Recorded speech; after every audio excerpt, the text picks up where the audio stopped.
we have an interesting trend that's manifesting across the world, which is CEO pay. Amazon CEO Doug McMillon, 27 million annual. Apple CEO Tim Cook, 47 million annual. Microsoft CEO Satya Nadella, 96 million annual. Why are leaders worth this type of salary? Yeah, it's a great question. And it's one of those topics that it might be a funny answer, but it's one of those topics that I think when I think about the circle of influence and the circle of concern that Stephen Covey talks about is it really a social issue that most of us should be focused on, is that we have not done those jobs. The CEO, those are a few outlier roles of extraordinary organizations that have tremendous complexity, tremendous variety. And so personally, whether you're a project manager at a company making 55,000 or some of the names you've mentioned, pay has always been a topic that's sensitive, number one. And yet I would go back to the idea that we don't drive markets, right? Like Block Imaging and in my role, we participate in an employment market, which is of course set by supply and demand. So that's kind of my answer, both from an economics and philosophical level. But sometimes I feel like it feels like answering the wrong question. Well, leadership in general, I think, is underrated. It's very, very difficult. It's extremely difficult. And the larger your organization gets, the harder it is, right? I mean, your book is all about people. And with every employee, it becomes more and more difficult to give personal attention to each employee. Isn't that right?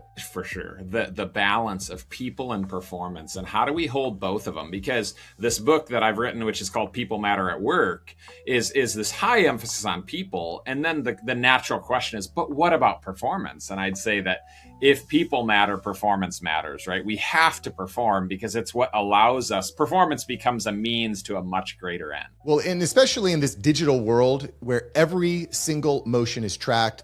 I work a lot within these different CRMs, HubSpot, for example. We want to track how many meetings did you get? How many emails did you spend? How many calls did you get on? What was your show rate?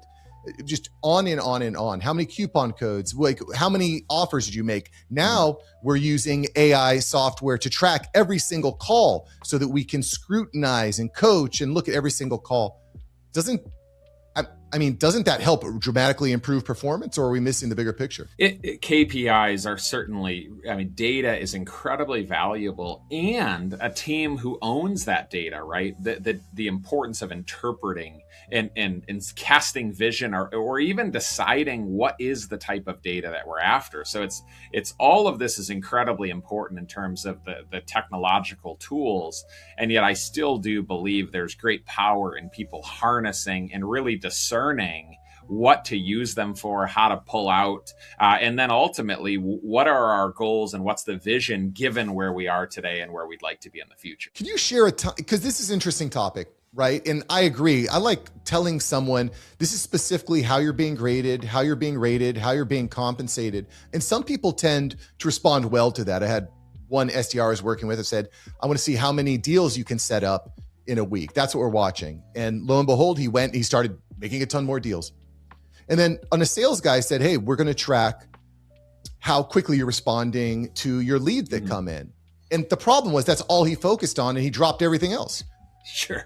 Have you had this problem also? Well, for us, we have lag measures, we have lead measures, and then we have leaning measures, right? And so starting with the end in mind is crucial, as we're after 6 million in revenue, or we're after 20 million in new contracts, or whatever that target is actually inviting people. The thing that I talk about is the we cycle shifts from renters to owners, is we actually have people who start with the end in mind and then work backwards. And for me, I'm really inviting people. I like to lead leaders, not lead followers. And so actually inviting people into the destination and chewing together on what are the activities that will lead to those results is very different than having something in my mind, telling people how they're going to get there. It's just a very different style of leadership that I'm familiar with. Leading leaders, to me, is how we scale this any enterprise.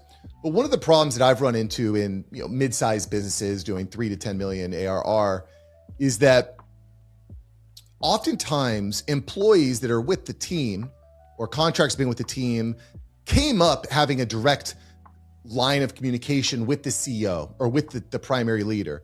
But once you start implementing and adding in new leadership structure, CTO, CMO, sales lead, et cetera, then all of a sudden it feels like there's a break. What causes that break and that disconnect in the employee's mind? Yeah, well, we go from like what the founder's mentalities talked about, and how a founder treats someone, or my last name, right? The significance of my last name to a customer compared to someone else's, despite the fact that they may be far more competent in a specific area than I am.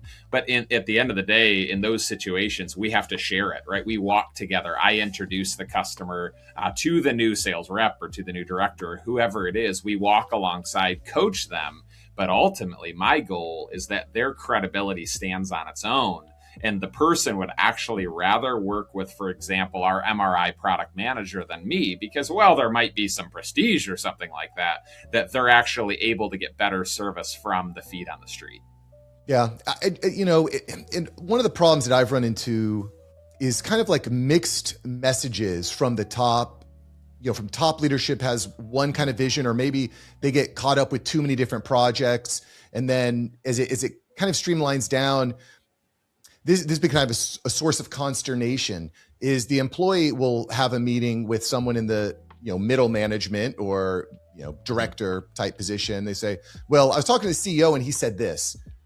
And then all of a sudden the people get confused. And you talk about trust a lot in the book. Mm-hmm. I don't think anything is going to hurt trust more than getting different messages from different leaders on the team. No? Certainly. I mean, communication, regardless of whether you have 10 people or 10,000, communication's usually the number one topic of concern across any organization. And so for us, really starting with an organizational identity. And so we have what we call the block bullseye. And so we have the mission in the middle, which is because people matter. We seek to create a thriving team culture and serve healthcare providers as they serve patients and offer a second chance at life. And so that mission is then surrounded by core values, which lots of companies have core values, and sometimes they just hang on the wall and sometimes they really matter. And then we also have the 3 T's that are talked about in People Matter at Work, which are our leadership approach. And then the last piece that we've kind of collaborated together is the thriving mindsets. And so right outside of our mission, we actually have our approaches, our values, our thriving mindsets. And what that allows for is it allows for congruence, that if a leader says something that doesn't honor people or doesn't walk out our values or doesn't exhibit our thriving mindsets, there's this paradox. And so I think that having a really strong organizational identity, it kind of functions as a compass or a steering wheel and says, like, this is where we're going. If you hear anything different than that, then we know that we're off the mark and we can hold one another accountable to that.